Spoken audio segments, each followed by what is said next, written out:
ಅವರು ಆತ್ಮಹತ್ಯೆಗೆ ಶರಣಾಗಿರುವಂಥದ್ದನ್ನ ನಾವು ಯಾರು ಕೂಡ ಜೀವಿಸಲು ಕೂಡ ಆಗ್ತಾ ಇಲ್ಲ. ಅದಕ್ಕೆ ವಿಷಾದವನ್ನು ವ್ಯಕ್ತಪಡಿಸಿ ಅವರ ಕುಟುಂಬಸ್ಥರಿಗೆ ಸಂತವನ್ನು ಹೇಳಿ ಅವರ ಜೊತೆಗೆ ನಾವು ಇದ್ದೀವಿ ಅಂತ ಹೇಳುವಂಥ ಮಾತನ್ನು ಕೂಡ ಕಳೆದ ನಾವೆಲ್ಲರೂ ಮಾತಾಡ್ತಾರೆ. ಇದು ನಮ್ಮ ಸಂಸ್ಕೃತಿ.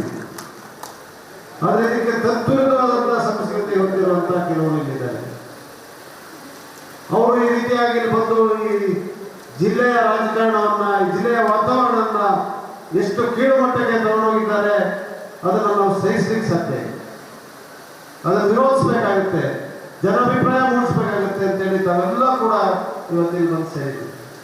ಅದಕ್ಕೆ ತಮಗೆ ನಾನು ಜಿಲ್ಲೆಯ ಜನತೆಯ ಪರವಾಗಿ ಧನ್ಯವಾದಗಳನ್ನು ಹೇಳಲಿಕ್ಕೆ ಬಯಸ್ತಾ ಇದ್ದೀನಿ. ಯಾಕಂದ್ರೆ ನಿಜವಾದಂಥ ಪ್ರಾಮಾಣಿಕವಾಗಿ ಸಮಾಜದಲ್ಲಿ ಬದಲಾವಣೆ ಆಗಬೇಕು, ಅಭಿವೃದ್ಧಿ ಆಗಬೇಕು, ಜನರ ಹಿತವನ್ನ ಕಾಪಾಡಬೇಕು, ಬಡವರನ್ನ ಕಾಪಾಡಬೇಕು, ಶೋಷಿತರನ್ನ ಕಾಪಾಡಬೇಕು ಅಂತ ಕಾಳಜಿಯಿಂದ ಈ ಜಿಲ್ಲೆಯಲ್ಲಿ ಯಾರಾದ್ರೆ ಪ್ರಾಮಾಣಿಕವಾಗಿ ಕೆಲಸ ಮಾಡ್ತಾ ಇದ್ರೆ ಅಲ್ಲಿ ಸೇರುವಂತ ಎಲ್ಲ ಕಾಂಗ್ರೆಸ್ ಕಾರ್ಯಕರ್ತರು ಅಂತ ನಾನು ಬಹಳ ಹೆಮ್ಮೆ ಇದೆ. ನಾನು ನಿನ್ನೆ ಕೂಡ ಮಾಧ್ಯಮದಲ್ಲಿ ಮಾತಾಡ್ತಾ ಇದ್ದೀನಿ. ಕೆಲವು ನಾಯಕರು ಬೆಂಗಳೂರಿಂದ ಬಂದಿದ್ದಾರೆ. ಬಂದು ಬಹಿರಂಗವಾಗಿ ಇವತ್ತು ನಾವು ಶವ ಸಂಸ್ಕಾರ ಮಾಡಕ್ಕೆ ಬಿಡೋದಿಲ್ಲ, ಈ ಶವವನ್ನು ಅವರ ಕುಟುಂಬಸ್ಥರಿಗೆ ತಲುಪಲಿಕ್ಕೆ ಬಿಡೋದಿಲ್ಲ, ಈ ಶವವನ್ನು ಇಲ್ಲೇ ಇಟ್ಟು ಪ್ರತಿಭಟನೆ ಮಾಡ್ತೀವಿ ಅಂತ ಹೇಳಿಕೆಯನ್ನ ಕೊಡ್ತಾರೆ. ಇದನ್ನು ಯಾರಾದ್ರೂ ಒಪ್ಪಲಿಕ್ಕೆ ಸಾಧ್ಯ ಇದೆ? ನಾನು ನಮ್ಮ ನಾಯಕರಲ್ಲಿ ಕೇಳಿ, ಈ ರೀತಿಯಾಗಿ ನೀವು ಹೋಗಿ ಅವರ ಕುಟುಂಬಸ್ಥರಿಗೆ ಮನವೊಲಿಕೆ ಮಾಡುವಂತ ಪ್ರಯತ್ನವನ್ನ ಮಾಡಲಿಕ್ಕೆ ಯಾರು ಕೂಡ ತಯಾರಿದ್ದೀರಾ? ಯಾರು ನಮ್ಮ ಪಕ್ಷದಲ್ಲಿ ಅಂತ ಒಂದು ಮನಸ್ಥಿತಿಯಲ್ಲಿ ಒಬ್ಬರು ಕೂಡ ಇಲ್ಲ ಅಂತ ಬಹಳ ಹೆಮ್ಮೆಯಿಂದ ನಾನು ಹೇಳ್ತಾರೆ. ಆದ್ರೆ ಅವರ ಮನೆ ಹೋಗಿ ಅವರ ಹೆಂಡತಿ ಹತ್ರ, ಅವರ ತಾಯಿ ಹತ್ರ, ಅವರ ಸಹೋದರರ ಹತ್ರ ನಿಮ್ಮ ಶವವನ್ನ, ನಿಮ್ಮ ಮನೆ ಮಗನ ಶವವನ್ನ ಕುಶಾಲನಗರದಲ್ಲಿಟ್ಟು ಪ್ರತಿಭಟನೆ ಮಾಡ್ತೀವಿ ಅಂತೇಳಿ ಮನವೊಲಿಕೆ ಮಾಡ್ಲಿಕ್ಕೆ ಹೋಗಿದ್ದಾರಲ್ಲ, ನಾಚಿಕೆ, ಮಾನ ಮರ್ಯಾದೆ, ಮಾನವೀಯತೆ ಅಂತ ವಂಚಿತವಾಗಿರುವಂತ ವ್ಯಕ್ತಿಗಳಾಗಿದೆ ಇವರು. ಇದು ಮಾತ್ರ ಅಲ್ಲ, ಇದನ್ನೆಲ್ಲ ಬಿಟ್ಟು ನಮ್ಮ ಬಗ್ಗೆ ಮಾತಾಡಲಿಕ್ಕೆ ಹೋಗ್ತಿದೆ. ನಾನು ಭಾಷೆ ಪದಗಳ ಬಳಕೆ ಬಹಳ ಸೂಕ್ಷ್ಮವಾಗಿ ಯೋಚನೆ ಮಾಡಿ ಜವಾಬ್ದಾರಿ ಇದೆ. ಮತ್ತೆ ಭಾರತೀಯ ಜನತಾ ಪಾರ್ಟಿಯ ಸಂಸ್ಕೃತಿ ಏನೇ ಇರ್ಬೋದು, ಅಲ್ಲೂ ಕೆಲವರು ಸಜ್ಜನರಿದ್ದಾರೆ, ಇಲ್ಲ ಅಂತ ನಾವು ಹೇಳಕ್ಕಾಗಲ್ಲ. ಆದ್ರೆ ಅಷ್ಟೇ ತುಚ್ಛವಾದಂತಹ ರಾಜಕಾರಣ, ತುಚ್ಛವಾದಂತಹ ಭಾಷೆ, ಹೀನಾಯಕವಾದಂತಹ ಭಾಷೆಯನ್ನ ಬಳಸಿ ತಮ್ಮನ್ನು ತಾವು ದೊಡ್ಡ ನಾಯಕರಂತ ಬಿಡಿಸುವ ಪ್ರಯತ್ನವನ್ನು ಮಾಡುವಂತಹ ಕೀಳುಮಟ್ಟದ ವ್ಯಕ್ತಿಗಳು ಕೂಡ ಆಗಿದ್ದಾರೆ. ನಿನ್ನೆ ಅವರು ಬಳಸಿದಂತ ಭಾಷೆ, ಆಡಿದಂತ ಮಾತಿನ ಒಂದು ಸ್ಪಷ್ಟ. ಅವ್ರು ಯಾರೂ ಕೂಡ ವಿನಯ್ ಸೋಮಯ್ಯನವರ ಸಾವಿನಿಂದ ಕನಿಷ್ಠವಾದಂತಹ ಶೋಕ ಕೂಡ ಇಲ್ಲ, ಸಂತಾಪ ಕೂಡ ಇಲ್ಲ, ಬೇಸರ ಕೂಡ ಇಲ್ಲ. ಅವರು ಇದನ್ನು ಅವಕಾಶವಾಗಿ ಬಳಸಿ ಶವದ ಮೇಲೆ ರಾಜಕಾರಣ ಮಾಡಿದ್ದಾರೆ, ಅವಕಾಶವಾಗಿ ಬಳಸಿದ್ದಾರೆ. ಇದ್ರೆ ಈ ಅವಕಾಶ ತಾನಾಗೆ ಬಂದ, ಅದು ಅವರೇ ಸೃಷ್ಟಿ ಮಾಡಿದ ಅಂತ ಹೇಳುವಂತ ಪ್ರಶ್ನೆ ಇವತ್ತು ಜನರು ಮನಸ್ಸಿನಲ್ಲಿ. ಅದಕ್ಕೆ ನಾನು ಬಹಳ ಸ್ಪಷ್ಟವಾಗಿ ಹೇಳಿದೆ, ಇವತ್ತು ವಿನಯ್ ಸೋಮಯ್ಯ ಅವರು ಒಬ್ಬರು ಯುವಕರು ಆತ್ಮಹತ್ಯೆಗೆ ಶರಣಾಗಿದ್ದಾರೆ. ಅದಕ್ಕೆ ಕಾರಣಕರ್ತರು ಬೇರೆ ಯಾರೂ ಅಲ್ಲ, ಭಾರತೀಯ ಜನತಾ ಪಕ್ಷ ಅಂತ ಹೇಳುವಂತ ಮಾತಾಡ. ಅದರಿಂದ ತನಿಖೆ ಆಗ್ಬೇಕು. ಮುಖ್ಯಮಂತ್ರಿಗಳು ಕೂಡ ಕೈ ಕೊಟ್ಟಿದ್ದಾರೆ. ಆದ್ರೆ ಯಾವ ತನಿಖೆ ಆಗ್ಬೇಕು ಅಂತ ಹೇಳಿದ್ರೆ, ಇವತ್ತು ಇವರ ರಾಜಕೀಯಕ್ಕೋಸ್ಕರ ಪಾಪ ವಿನಯ್ ಸೋಮಯ್ಯನವ್ರನ್ನ ಬಿಜೆಪಿನವರು ಬಲಿ ಕೊಟ್ಟಿದ್ದಾರ ಅಲ್ಲ, ಇದು ನಿಜವಾಗ್ಲೂ ನಡೆದಂತಹ ಒಂದು ಆತ್ಮಹತ್ಯೆನ ಅಲ್ಲ, ಈ ಅವಕಾಶವನ್ನ ಇವರು ಸೃಷ್ಟಿ ಮಾಡಿದ್ದಾರ ಅಂತ ಹೇಳೋದ್ರ ಬಗ್ಗೆ ತನಿಖೆ ಆಗ್ತದೆ. ಯಾಕಂದ್ರೆ ಇವರು ಐಟಿಸಲ್ಲಿ ಇವರು ಆಕಾಶನ ನೆಲ ಮಾಡ್ಬಿಡ್ತಾರೆ, ನೆಲವನ್ನು ಆಕಾಶ ಮಾಡ್ತಾರೆ. ವಾಟ್ಸ್ಆಪ್ ನಲ್ಲಿ ಬರುವಂತ ಎಲ್ಲ ಸುಳ್ಳು ಸುದ್ದಿ ಬಿಜೆಪಿ ಐಟಿ ಸೆಲ್ ಸೃಷ್ಟಿ ಆಗ್ತದೆ. ಇಲ್ಲದೆ ಇರುವಂತಹ ಪ್ರಚಾರವನ್ನ ಚಾಲನೆ ಕೊಡ್ತಾರೆ. ಹೆಣ್ಣನ್ನ ಗಂಡಸು ಮಾಡ್ತಾರೆ, ಪುರುಷರನ್ನು ಮಾಡ್ತಾರೆ, ಪುರುಷರನ್ನ ಹೆಂಗಸರಾಗಿ ಮಾಡ್ತಾರೆ, ಪ್ರಾಣಿಯನ್ನ ಮನುಷ್ಯರಾಗಿ ಮಾಡ್ತಾರೆ, ನಮ್ಮ ಮುಂದೆ ಬಿಡ್ತಾರೆ. ಇವರು ರಾಹುಲ್ ಗಾಂಧಿ ಅವರ ಚಿತ್ರ, ಕಾಫಿ ಕುಡಿತಾರ ಚಿತ್ರವನ್ನ ಒಂದೇ ಸೆಕೆಂಡ್ ನಲ್ಲಿ ಅವರ ಶಾಸಕರಲ್ಲಿ ಫೋನ್ ಮಾಡಿ ಹೇಳಿ. ಭಾರತೀಯ ಜನತಾ ಪಕ್ಷದ ಶಾಸಕರೊಬ್ಬರು ದೂರವಾಣಿ ಕರೆ ಮಾಡಿ, ನೀವು ನಿನ್ನೆ ಮಾಧ್ಯಮದ ಮುಂದೆ ಐಟಿ ಸೆಲ್ ಬಗ್ಗೆ ಹೇಳಿರೋದು ಅಕ್ಷರ ಸತ್ಯ. ಅವರು ರಾಹುಲ್ ಗಾಂಧಿ ಅವರು ಟೀ ಕುಡಿತಾ ಇದ್ದದನ್ನ ವಿಸ್ಕಿಯಾಗಿ ಬದಲಾಯಿಸಿ, ಅವ್ರು ತಿಂತ ಇದ್ದ ಇಡ್ಲಿಯನ್ನ ಮಾಂಸವಾಗಿ ಬದಲಾಯಿಸಿ ಈ ಚಿತ್ರವನ್ನ ಆಡಿಸಿರುವಂತ ಕೆಲಸ ನನ್ನ ಕಣ್ಣು ಮುಂದೆ ಮಾಡಿದ್ದಾರೆ. ನಾನು ಕೂಡ ಇವತ್ತು ಅದರ ಬಗ್ಗೆ ಮಾತಾಡ್ತೀನಿ ಅಂತ ಹೇಳುವಂಥದ್ದು. ಟೀಯನ್ನ ವಿಸ್ಕಿಯಾಗಿ ಮಾಡುವಂಥದ್ದು ದೊಡ್ಡದಲ್ಲ, ಅದರಿಂದ ಯಾವ ರೀತಿ ಬಳಸ್ತಾರೆ ಅಂತ ಹೇಳುವಂಥದ್ದು ನಾನು ಸೂಕ್ಷ್ಮವಾಗಿ ಅರ್ಥ ಮಾಡ್ತೀನಿ. ಇವತ್ತು ವಿನಯ್ ಸೋಮಯ್ಯನವರು ಸತ್ತಂತ ಸಂದರ್ಭದಲ್ಲಿ ಅವರ ಕುಟುಂಬಸ್ಥರ ಜೊತೆ ಅವರ ಶೋಕಾಚರಣೆಯನ್ನ ಮಾಡಲಿಕ್ಕೆ ಅವಕಾಶ ಮಾಡಿಕೊಡ್ಬೇಕಾ ಅಲ್ಲ ಅದನ್ನ ಬಳಸಿ ರಾಜಕಾರಣ ಮಾಡ್ಬೇಕಾ ಅಂತೇಳಿ ಈ ಜಿಲ್ಲೆಯ ಈ ರಾಜ್ಯದ ಜನತೆ ಉತ್ತರವನ್ನು ಎಲ್ಲರೂ ಕಾಣ ಸಾಧ್ಯ ಇದೆ.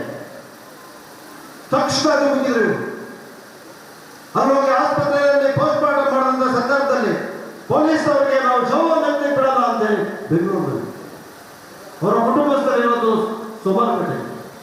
ಆದಷ್ಟು ಬೇಗ ಶೋಕಾಚರಣೆಯನ್ನು ಮಾಡಲಿಕ್ಕೆ ಅದರ ಕೊನೆ ಪದ್ಧತಿಗಳನ್ನ ಪಾಲನೆ ಮಾಡಲಿಕ್ಕೆ ಅವ್ರು ಕಾಯ್ತಾ ಇರ್ತಾರೆ. ಅದಕ್ಕೆ ಅನುಕೂಲ ಮಾಡ್ಬೇಕಾ ಅಲ್ಲ ಶವವನ್ನು ಎತ್ತಲಿಕ್ಕೆ ನಾವು ಬಿಡೋದಿಲ್ಲ ಅಂತ ಬೆಂಗಳೂರಿನಲ್ಲಿ ತಡಿಬೇಕು ಒಬ್ಬ ಮನುಷ್ಯ. ಬೆಂಗಳೂರಿನ ತಡೆಗಟ್ಟಿ ಆರ್ಭಟ ಎಲ್ಲವನ್ನು ನಾಟಕಗಳು ಮಾಡಿ ನಂತರ ಆ ಶವ ಆಂಬ್ಯುಲೆನ್ಸ್ ನಲ್ಲಿ ಬಂದಾಗ ನಾವೆಲ್ಲರೂ ಕೂಡ ತಿಳ್ಕೋಬೇಕು ಯಾರು ಕೂಡ ಇರಲಿಲ್ಲ ಜೊತೆಯಲ್ಲಿ. ಒಬ್ಬ ವ್ಯಕ್ತಿಯು ಈ ನಾಟಕದಲ್ಲಿ ಭಾಗವಹಿಸಿದಂತ ಪಾತ್ರದಾರರು ಯಾರೂ ಕೂಡ ಆ ಶವದ ಜೊತೆ ಆಂಬ್ಯುಲೆನ್ಸ್ ನಲ್ಲಿ ಸೋಮವಾರಪೇಟೆಗೆ ಬರಲಿಲ್ಲ. ಕೊನೆಯಾಗಿ ಬಂದಿದ್ದು ಪಾಪ ವಿನಯ್ ಸೋಮಯ್ಯನವರ ಶವ ಅದರ ಜೊತೆಗೆ ಇದ್ದಂತ ಒಬ್ಬ ಸಂಬಂಧಿಕ ಒಬ್ಬರೇ ಅದರ ಜೊತೆಗೆ ಬಂದಾಗ ಇವರು ಮತ್ತೊಂದು ನಾಟಕ ಶುರು ಮಾಡಿದ್ರು. ಸೋಮವಾರಪೇಟೆಗೆ ಶವವನ್ನು ತರಲಿಕ್ಕೆ ಬಿಡಲಿಲ್ಲ. ಅದರ ಕುಶಾಲನಗರದಲ್ಲಿ ತರಲಿ ಕುಶಾಲನಗರದಲ್ಲಿ ಇಟ್ಟು ಆ ಶವದ ಮೇಲೆ 12:30ವರೆಗೂ ಇವರ ನಾಟಕವನ್ನು ಜಾರಿ ಮಾಡಿ ನಂತರ ಕುಟುಂಬಸ್ಥರ ಒತ್ತಾಯದ ಮೇಲೆ ಆ ಶವವನ್ನು ಅವರ ಮನೆಗೆ ತಗೊಂಡೋದ ಸಂದರ್ಭದಲ್ಲಿ ಒಂದಿಬ್ಬರು ಬಿಟ್ರೆ ಬೇರೆ ಯಾರು ಕೂಡ ಈ ನಾಯಕರು ಹೋಗಿ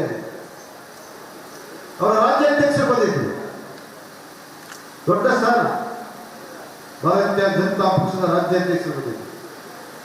ತೀರ್ಕೊಂಡಿರೋರ ಹೆಸರೇ ಬರಲ್ಲ ಅವರು.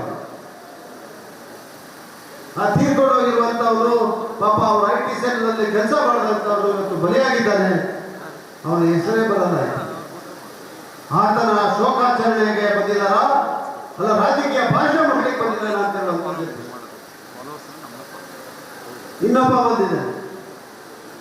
ಅವನ ಬಗ್ಗೆ ನಾನು ಹೆಸರು ಹೇಳೋದಕ್ಕೂ ಕೂಡ ಇವತ್ತು ಅಂದ್ರೆ ತೆರೆ ಇರ್ತಿಲ್ಲ. ಆಸಿಡ್ ಹಾಕಿ ತೊಳೆದ್ರು ಕೂಡ ಅವ್ನು ಸ್ವಚ್ಛ ಆಗ್ತದೆ ಅಂತ ನಿನ್ನೆ ಒಂದು ಮಾತನ್ನ ಹೇಳಿದೆ.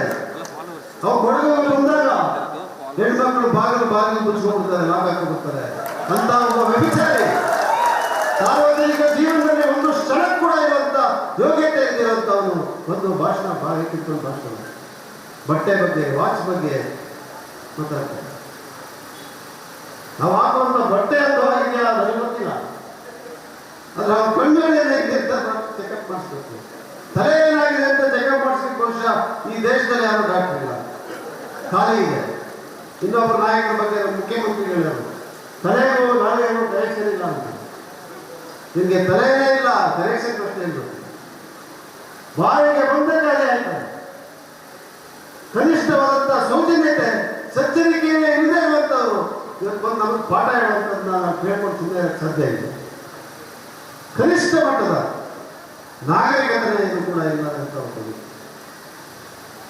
ಇವತ್ತು ಅವ್ರ ಪಕ್ಷದ ಅವರ ಒಟ್ಟು ಬೂಟದೊಂದು ಡಸ್ಟ್ಬಿನ್ ಹಾಕಿದೆ ಅಂದ್ರೂ ಪಾಠ ಕಲ್ತಿದ್ರು.